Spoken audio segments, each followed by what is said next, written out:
The Ohio State wide receiver core, do you think it's finally getting back? It's been such a disappointment since then. It's looked much better the last 5 or 6 games.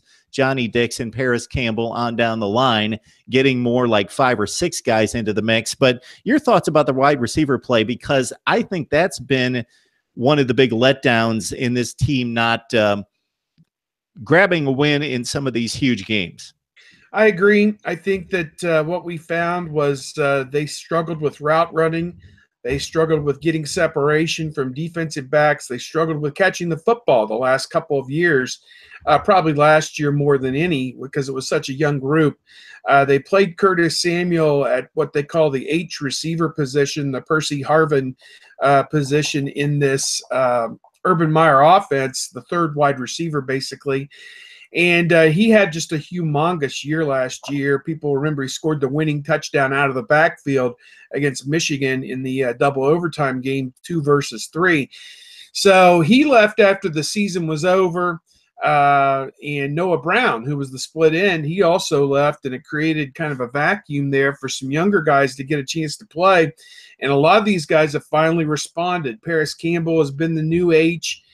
He's done a good job. KJ Hill's the leading receiver as a sophomore, around 40 or 45 catches for him.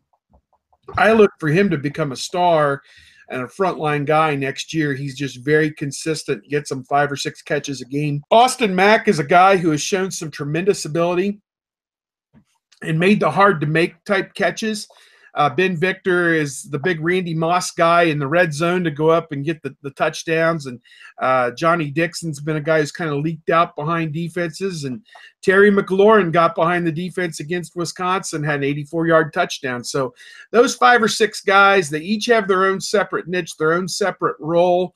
And then the tight end Marcus Baugh has also been a tremendous receiver as well. He caught the winning touchdown late against Penn State. So I think you look at those 5 or 6 guys and they just rotate them in, and you never know from one week to the next who's going to go up, who's going to go down. But at the end of the day, usually they are right there.